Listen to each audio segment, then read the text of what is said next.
Good morning everyone. Today we're going to be looking at what is new in this update. Mainly it's the Geometric Labyrinth as well as a new AC scratch. That's the TLDR. Timestamps are below if you just want to jump to the part that you're interested in. But before we begin the video, if you're new to the channel, I upload NGS content daily. So if you do play this game, I would really appreciate a subscribe as it really helps out the channel. Anyway, without further ado, let's begin the video.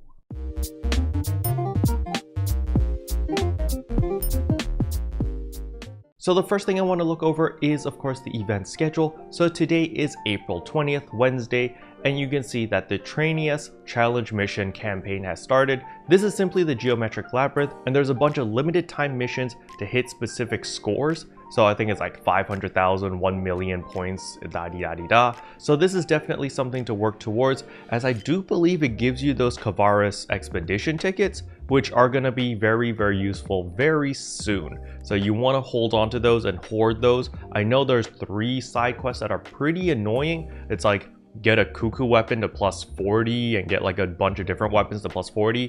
So that is a little bit annoying, but is probably worth it for those expedition tickets. There's also a new AC scratch. And in 2 days, we will have the Premium User PSO2 Day. So the Premium User PSO2 Day is just like every other regular PSO2 Day. You get a 10% EXP boost as well as a 25% rare drop rate boost. Now, I don't know if this works in the pyramid, but I will assume that it will work simply because the PSO2 Day rare drop rate also applies to the Alio and Retem Devastators, or the purple triggers. So I don't see why they wouldn't work in the pyramid.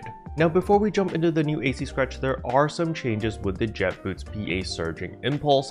There has been some balance changes over here, and yeah, it's basically saying that there used to be a bug where you can deal a lot of damage during a short period of time, and so in this update they have changed a couple things. To adjust the potency of Photon Art Surging Impulse variant attacks, we will increase the time between deployment photon blades hitting the target and reduce the number of attacks needed to make the photon blades explode. However, on top of that, they have also reduced the potency of the Photon Art Surging Impulse when used while holding a non-Jetboot weapon such as a multi-weapon. The following changes will be made to the additional attacks of the class skill Jetboots Elemental set when activated by Photon Art Surging Impulse when using non-Jetboot weapons as a multi-weapon. We will have a decrease in potency, and the effects of the following class skill will no longer be applied. Affected class skills: Barda Bolt, Zonde, Zan, Grants, as well as Megid. So unfortunately, Jetboots did get nerfed a little bit. But now let's look at the new AC scratch as well as a little bit more information about the Geometric Labyrinth.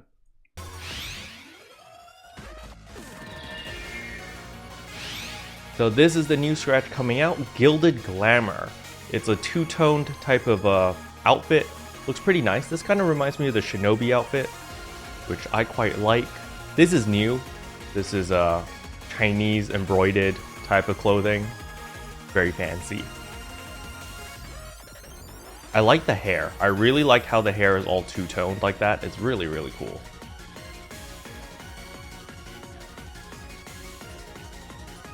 We got some really dope accessories over here.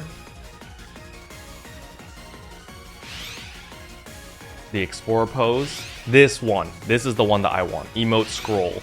BRB, AFK recruiting, GG. That's so cool.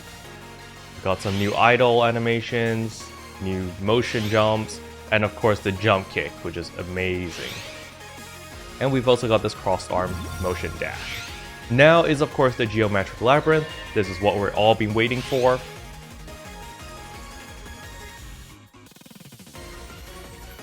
So pay attention over here. You can actually do this solo. So I want you to look over here, personal best solo play hunter. So don't feel bad if you don't have any friends to do it on day 1 or minute 1 and like, you know, everyone's offline or busy or whatever. You can just run in solo. Since the Geometric Labyrinth does not require any triggers or anything, you can just go in with nothing. And the nice thing is the recommended stats over here is level 30 or higher. And as long as your battle power is 1682 or higher, you have access to the Labyrinth. Now do remember the Geometric Labyrinth will scale to the strongest member on your party. So enemies levels will change depending on the player's level, but on top of that, I do believe battle power will also play a part here.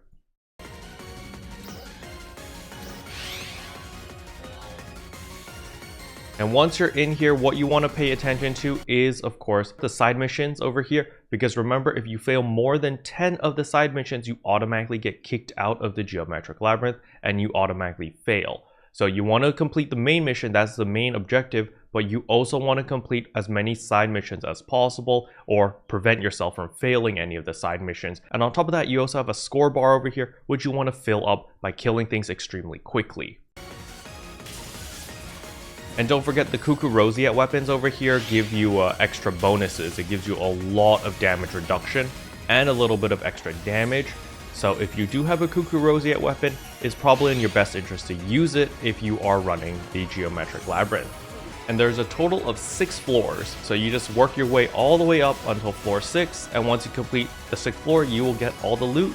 So these are the new limited time quests over here. As you can see, we get the Kavaris Expedition Preparation Ticket, as well as 50,000 EXP and Meseta. I recommend doing all of these just for the prep ticket alone, because these prep tickets will come in useful pretty soon. So make sure you try your best to collect as many of these prep tickets as you can. Now, something I want to point out over here are the new capsules. So these capsules, they don't have rank 1, 2, or 3. They're just fully made capsules over here. And they give you really good stats, even though it's -5 HP, but it gives you potency plus 2.25%, which is really powerful. This is better than Ult Secreta 3. Ult Secreta 3 only gives you 2% at the cost of 10 HP, as well as taking extra damage. So most people will be replacing their Ult Secreta 3s with these new capsules. And keep in mind the success rate is 9%. So if you get 10 of these capsules, that will give you a 90% success rate plus a 10% booster, and it's 100% success rate. So you will want to run the pyramid multiple times in order to get these capsules so that you can augment your armors and weapons and gain that extra potency. Now there's also beautiful accessories over here, such as from Next Alio and the Covenant Ninja Dash, of course. This is a really cool mag device there. But once you beat it multiple times, you will unlock various challenge settings, which we just saw earlier, where we were able to increase the modifiers and make the game mode even more difficult. As you can see here, they've added 10 multipliers, which actually increases their score multiplier by 756.8%. This is huge. This is a very significant point boost over here. However, keep in mind some are very crazy, such as Random Challenge C Gigantics enemy. Enemies have a chance to turn into Gigantics on some floors, and this only increases your score multiplier by 5%. So yeah, this is crazy. This is so many points. So I'm going to assume the loot is going to work similar to base PSO2, where you have to hit like a specific score threshold in order for a very specific loot to have a chance of dropping. So for example, maybe those capsules, maybe they don't drop unless you hit 1,000,000 points or above. And that will give you a huge incentive to use these score multipliers so that you can get a higher score and thus a higher chance of getting capsules or cosmetic items or even that ninja dash. So in conclusion, the end game is finally here. We finally have the Geometric Labyrinth. I'm going to be running it as much as possible. I'm going to try it solo, I'm going to try it as a group, and just kind of see how the loot works, what items drop there, if there's any specific strategies we can use and stuff like that, because you know, this is the fun part. This is where we all just figure stuff out together. If you guys figure out anything cool, let me know in the comment section below. I'm more than happy to share strategies with everyone and just have a good time, because remember, next week we are getting another NGS headline, which is going to be talking about the NGS anniversary event. And during that NGS headline, we are probably going to get a little bit more information on what these Kavaris expedition tickets are used for. So yeah, they're free, so you might as well work towards them, because I have a funny feeling that they are going to be very useful. Special thanks to all the members for supporting the channel. It really means a lot to me. Thank you again. But yeah, that's all I have for you guys today. Hopefully you guys enjoyed the video. If you did, I would appreciate a like and a subscribe, and I'll see you guys in tomorrow's video. Bye! What can I say except you're welcome for the heals, the boosts, the